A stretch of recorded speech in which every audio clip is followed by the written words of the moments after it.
Hello friend, अगर किसी पुरुष या महिला में यूरिक एसिड का लेवल नॉर्मल लेवल से ज़्यादा हो जाता है तो ऐसे में एक मेडिसिन है जिसका इस्तेमाल हमारे कंट्री में बहुत ज़्यादा किया जाता है और इस मेडिसिन को जाइलोरिक नाम से हम लोग जानते हैं। जाइलोरिक टैबलेट को जीएसके नाम की एक कंपनी बनाती है। तो अभी हम इस वीडियो में जाइलोरिक टैबलेट की डिटेल्स में बात करेंगे कि इसमें साल्ट कौन सा पाया जाता है, ये काम कैसे करती है, इसकी डोज़ क्या होती है, इसके साइड इफ़ेक्ट्स क्या होते हैं और हम कुछ नेचुरल तरीके भी यहाँ पर देखेंगे कि नेचुरल तरीके से यूरिक एसिड का लेवल कैसे कम कर सकते हैं। तो फ्रेंड्स, अगर मेरा नाम नवनीत है और स्वागत है आपका मेरे यूट्यूब चैनल नॉलेज एनके में।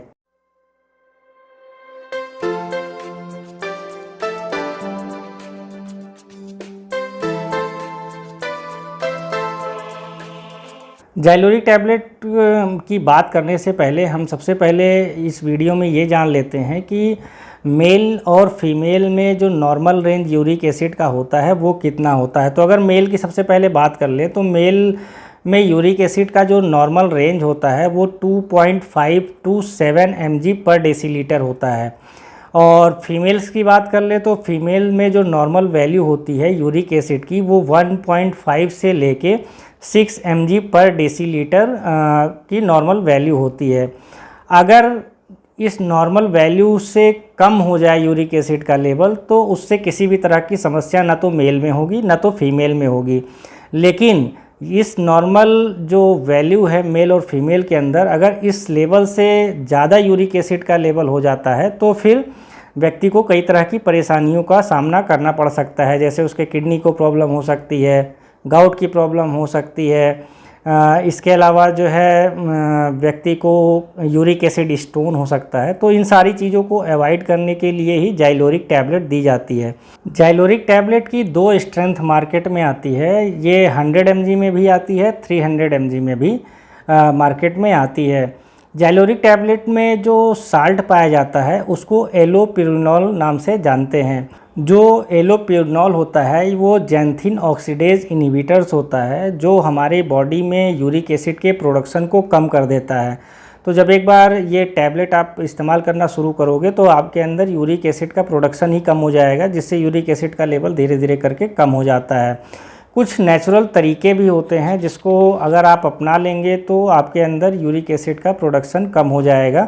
तो इसको मैं यहाँ पर जल्दी जल्दी बता दे रहा हूँ। सबसे पहले तो आपको पानी जो रोज़ पीते हैं, पानी को जो डेली इंटेक है उसको काफ़ी ज़्यादा बढ़ाना पड़ेगा, क्योंकि ज़्यादातर देखा गया है कि जो लोग पानी कम पीते हैं उनके अंदर यूरिक एसिड का लेवल बढ़ जाता है। तो आप रोज़ाना पानी 4 से 5 लीटर आपको पीना है।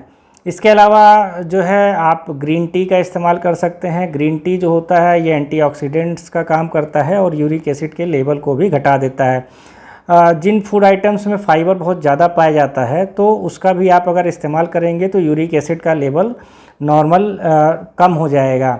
इसके अलावा विटामिन सी जिन फ्रूट्स या वेजिटेबल्स में ज़्यादा पाया जाता है तो उन अगर फ्रूट्स या वेजिटेबल्स का इस्तेमाल आप करेंगे तो आपका जो यूरिक एसिड का लेवल है वो कम हो जाएगा।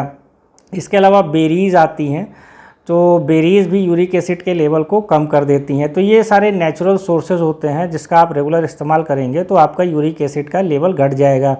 इसके अलावा जो लोग अल्कोहल ज़्यादा कंज्यूम करते हैं और उनका यूरिक एसिड भी बढ़ा हुआ है तो ऐसे लोग अल्कोहल का कंजम्पशन कम कर दें या बंद कर दें, क्योंकि अल्कोहल जो है ये हमारी बॉडी में प्यूरिन को बढ़ाता है और प्यूरिन के बढ़ने से जो है यूरिक एसिड का प्रोडक्शन हमारी बॉडी में बढ़ जाता है। तो अल्कोहल का कंजम्पशन भी कम करना पड़ेगा। जो लोग नॉनवेज का इस्तेमाल करते हैं, स्पेशली रेड मीट का इस्तेमाल करते हैं, उनमें भी चांसेस ज़्यादा होते हैं कि उनका यूरिक एसिड बढ़ जाए। तो ऐसे लोग जो नॉनवेज का इस्तेमाल करते हैं उनका यूरिक एसिड का लेवल बढ़ा हुआ है तो उनको नॉनवेज कुछ दिनों तक बंद करना पड़ेगा, जिससे उनका जो यूरिक एसिड का लेवल है वो कम हो जाए। और इसके अलावा जो लोग में मोटापा ज़्यादा होता है तो मोटापे की वजह से भी यूरिक एसिड का लेवल बढ़ जाता है। तो ऐसे में उन लोगों को एक्सरसाइज करना बहुत ज़्यादा ज़रूरी होता है। एक्सरसाइज सबके लिए अच्छा होता है, एक्सरसाइज करने से यूरिक एसिड का लेवल घटता है। जाइलोरिक टैबलेट के डोज़ की बात करें तो जाइलोरिक टैबलेट की डोज़ और ड्यूरेशन ये डिसीज़ पे डिपेंड करता है या यूरिक एसिड के लेवल पे डिपेंड करता है। तो अगर यूरिक एसिड का लेवल बहुत ज़्यादा है तो वहाँ पर हो सकता हो 300 mg वाली जो टैबलेट है जाइलोरिक की वो चले, या अगर जो है उसका लेवल कम हो तो फिर वहाँ 100 mg ओडी भी चल सकती है। तो ये हमेशा जो है किस तरह की बीमारी है उस पर डिपेंड करता है। अब जैसे गाउट का एक केस देख लें तो गाउट के केस में 100 mg बीडी या टीआईडी 2 से 3 महीने तक दिया जाता है। और बहुत सारे लोग जो कैंसर के पेशेंट हैं जिनको कीमोथेरेपी चलती है उनका यूरिक एसिड लेवल जो है बढ़ा हुआ होता है, तो ऐसे लोगों को भी लंबे समय तक जो है जाइलोरिक की टैबलेट चल सकती हैं। और जाइलोरिक जो टैबलेट होती है वो कैंसर पेशेंट में भी सेफ़ मानी जाती है।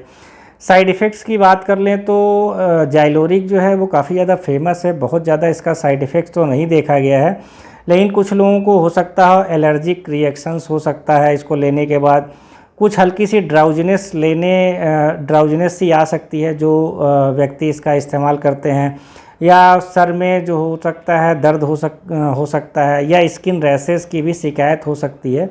तो अगर इस तरह की कोई भी शिकायत आती है तो इस चीज़ को एक बार डॉक्टर को आप ज़रूर इन्फॉर्म कर दें। जाइलोरिक टैबलेट जो होती है ये ओटीसी मेडिसिन नहीं है, तो आप इसको लेने से पहले डॉक्टर से सलाह ज़रूर लें। और वीडियो अगर आपको पसंद आई हो तो लाइक एंड सब्सक्राइब करना ना भूलें। आपका बहुत बहुत धन्यवाद।